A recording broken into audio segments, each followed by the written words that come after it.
Welcome to CEOs You Should Know. Today, I have the pleasure of sitting down with Melissa Mash, the co-founder and CEO of Dagne Dover. So excited to have you. Thank you for having me. I'm a fan of the brand, but for our listeners who may not be too familiar, can you give us an overview on what you do and your products? Sure. Dagne Dover is a performance-based accessories brand. And what we do is we try to make products that are really organized and help you feel put together and make you feel really confident for whatever the day throws at you. So whether it's a baby bag, a gym bag, a work bag, a fanny pack running around town, Dagne has you covered. And I feel like that's exactly what I get when I go to your website and I look at the brand.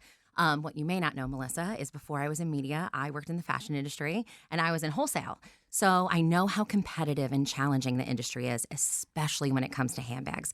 The fact that you've broken through the clutter and created this brand is incredible. Can you tell us a little bit about your journey and how you got to where you are now? I used to also work in the fashion industry. Oh. I worked at Coach, and I was also on the wholesale side. Lots of similarities there. So I managed and grew sort of brick and mortar wholesale businesses, and then helped launch a wholesale e-commerce channel at Coach. And in my last role, I was brought to the UK, where I was put in charge of turning around its first European and UK location at Heathrow Terminal 5. And it was through that experience of speaking with customers every day in the terminal and really looking at what was kind of like a microcosm of all the longstanding European brands. Of course, there was also Michael Kors, there was Tumi. Everyone was in the terminal, and yet people were coming to our store looking for something that didn't already exist. They wanted something that could flex between the various parts of their day, whether they were running to catch a flight, going to meetings, going to the gym, going to a work dinner, and look appropriate for all of those occasions, while also making sure that their tech was protected, whether they were carrying a laptop, an iPad, a tablet, a phone or two phones, etc. And they had like a water bottle in their bag and they didn't want it to tip over and ruin their thousands of dollars worth of tech. So there are all these problems that I was hearing every day with no brand that was addressing them. And this was 2009 at the time. And digitally native brands had just started to become a thing. And I wanted to create one that was really generationally appropriate and relevant for the lifestyle that we were living, where, again, we were carrying all this tech, but we wanted something that could be cool and flex between these different parts of our multifaceted days. And I also wanted to create a brand where the products didn't have to be $500 to $1,000+ in order to get a high quality bag. And because of my experience having worked at another reputable bag brand, I knew that it was very much possible to create a high quality product. And again, if you didn't have all these very expensive wholesale partners and other sort of CapEx that you're putting towards all these stores that are not even necessarily making money all the time, you could pass that savings on to the customer and provide a really high quality product at a very sharp price point. Wow, your lines, your product, I mean, you see it out and about and just the quality is there. My sister-in-law, this weekend, she brought her diaper bag and it was Dagne Dover, and just the neoprene fabric, like you spill a bottle, you spill something in it. Typically, you have to chuck your bag. Yours is just so useful and sustainable. So kudos to you for creating such an incredible line. What advice would you give to somebody who's trying to figure it all out right now? There's a lot of advice to give. I think that, first of all, if you are interested in entrepreneurship, I think just starting small is really important and iterating off of that. You don't have to have the best idea or the perfect idea or something like that. You just need to start getting into the habit of being able to figure out things. So for example, say that you want to start a business, you don't have a great idea, but you're like, you know what, I make these really cool earrings, I'm going to sell them on Etsy. Just through that experience of understanding customer service and understanding pricing and understanding what your assortment ought to look like, what are the ones that you have a higher margin on, you're going to learn so much about, like, okay, the next time around when I have the great idea or however this evolves, I'm going to know how to do it better. And so I think that sometimes people get really caught up and they think that, like, they have to have some billion-dollar idea. But the truth is that they just need to start somewhere, and it's going to evolve so much. Also, you might think that you're interested in selling one thing, whether it's a service or a product, but then you may find out that there's actually all this opportunity in this completely different market from that experience of speaking with customers. So for us, we had surveyed and focus grouped 1,000 women and men to begin with to make sure that we were really making product that hit on people's biggest handbag frustrations and bag frustrations. So we would literally measure what we call the drop length of the distance between the top of a handle as it's sitting on your shoulder and where it hits below, so that you could make sure that you were putting a bag over your shoulder, even if you were wearing a heavy winter coat, and that it would not be a frictionful So smart. process either. Genius. So it's like that's I a hate very that, like, when it gets stuck. exactly. Yeah. And but like all those tiny little moments are like moments of like, oh, this feels right versus like, oh, this is annoying. Yeah. And there's so many different pieces of a bag that applies to. It really is a big deal. Yeah. You want to be able to put it on. You want to feel comfortable. You want to feel Yes. secure and safe with what you have and your belongings.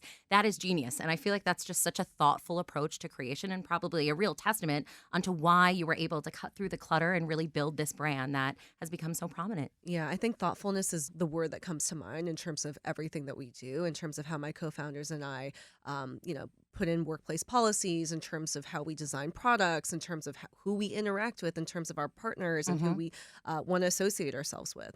That's amazing. Kind of leaning into that a little bit and leaning into your staff. I feel like you had this growth being at Coach and then growing into your own brand. And being a female founder, what do you have in place to kind of help growth within your own company and take those who are just starting their careers to the next level? We definitely promote people from within. I think that a lot of love that. brands at our stage and our peers tend to like to, first of all, they definitely, raise a lot of money and are into hiring guns, to come in and just get the job done. And that's never been how we operate. We're a company that has raised comparatively a lot less money, definitely by design, but also we believe in investing and promoting people from within and giving them the tools to be able to go into senior leadership roles. At this point, we have, I think, 4 or 5 VPs. Half of them started as interns with us. Wow. And it was just about that they're a capable person. They are able to take this, have complete ownership of it, prove themselves. And why would we give that role to someone else or give, a promotion to someone else when they've been building with us since day one? That's So amazing. I'd say promoting from within is definitely a big one. Another one is that we support all parents, whether it's people who are giving birth, whether it's those who are not, and making sure that we have a parental leave policy that supports equal parenting. So we have 3 months of full paid leave of being completely offline. We have another 3 months that's part-time. You're integrating back into some meetings, but you're still able to be present for classes with your love child, that. doctor's appointments, just general bonding. And the idea is that if we want to make sure that we're creating a company that really is a new standard of what corporate America ought to be like and feel like and look like, then that means that, of course, our workplace policies have to be able to promote equal parenting as well, too. So those are just a couple examples of what we do to support women in the It's so important. I have an 18-month-old. You are in it. I am in the thick of it. And honestly, I had no idea until I became a mom, like what that entails. But like, to be honest, I think sometimes it's looked upon women having children as it could be a disservice to their career. But if anything, I feel like I'm better at my job with having a child. So the fact that you lean into that and you understand that, this is game changing. Anyone listening right now, this is a game changer. And this is someone who's setting the tone and something we should all look at and we should all embrace, because that's the direction that it should be going in. In starting this company, we were so excited to, of course, create a brand that has products that really solves people's problems. But at the same time, there was so much that we saw in our corporate backgrounds of what needs to be fixed in the workplace and what leadership ought to look like. If your company is selling 70% of its products are being sold to women, if 70% of the people who work there are women, why are all leadership men? That's a major disconnect, and that's not a very motivating environment for us as young women in our 20s to see. And also, if you can't have a family without being penalized by it, that's a very strong message that you're sending to your employees. So for us, it's always been really important that we're supporting our staff and not just the norm, not just what the average experience is, but truly everyone on the team. That's inspiring. Sure. So I know I mentioned before my sister-in-law and her bag and the sustainability and how it's just, it's the bag that keeps on giving, especially in that realm of diaper bags where you go through like one, I feel like every month. Tell me a little bit about your favorite bag or like the differences and nuances in your product. There's so many to choose from. I know it's like telling you to pick your favorite child. I know. And just to like give a moment to the indie diaper backpack that you're talking about, because we're certainly not only a diaper bag brand, but a lot of people get to know us through the indie. And that is a very good depiction of what we do and why it's so successful. It comes with all the bells and whistles. It anticipates your needs before you even realize you need them. It comes with the diaper bag strap so that you can attach it to a stroller. It comes with a changing, a little changing pad inside. So if you don't want to buy an extra one, there's one there. It comes with a little shoe bag, but also you just put all the spilled on gross things in there because of course that's going to happen. Things get weird, yeah. On top of all of the different key leashes for either your own personal things or binkies to attach to it. And of course, it works for you after also you're out of the phase of needing to use it exclusively as a diaper bag too. So of course, it's protecting all the tech, whether it's iPads for children or whether it's, your own laptop. There are multiple spaces for your own water bottles or baby bottles, and it's really just a one-stop shop. And that's really what we hope to do through all of our products. In terms of my favorite, the Indie's fantastic. Plenty of people who don't have children carry it. Mm-hmm. I love the Ace fanny pack. That's something that I wear almost every day. It's just on my body. Even when I'm driving, it's like there. I'm pulling out my chapstick. Yeah. Like it's a seamless experience. I also love the Mara phone sling. That's a small one. It's really again something very small, and it doesn't even feel like you're wearing anything. I also love the Sloan water bottle holder. It is so not just for a water bottle, but it's just like the perfect shape of a Mm-hmm. crossbody to carry exactly what you need and a water bottle. And then, of course, the land and carry all. That's what you see at the airport. I mean, if you look on any flight here in the U.S., you'll probably find 2 to 3 of them on any flight. Yep. And it's just a huge duffel that you can convert into, a larger tote if you need more space. Of course, it's a crossbody as well, and it's just soft and it's beautiful and it has all the pockets. So I'd say those are my faves. Amazing. Again, fan of the brand. Such a great brand.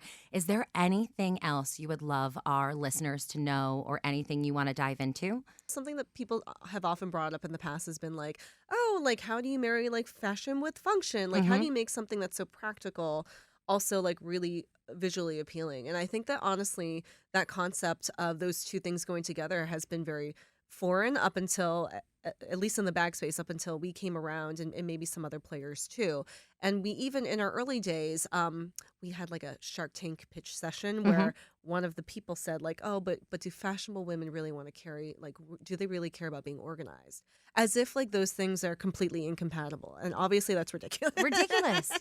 Bring That's on the obviously- organization. Just because it hasn't existed and Yeah. hasn't been focused on up until that point in time doesn't mean that there's not a huge market for Mhm. it, So I think in general, just because it hasn't been done or isn't popular now doesn't mean that there isn't a huge opportunity to pursue an idea and see how it resonates and see how product market fit response is. Very cool. I was a fan of the brand before having this conversation, but now I'm an advocate for the brand. I think the way you talk about your team, the way you talk about women, the way you talk about the product, it is, I'm going to use this word again, it's inspiring and it's refreshing. So with that, thank you so much for sitting down with us today. This is another episode of CEOs You Should Know.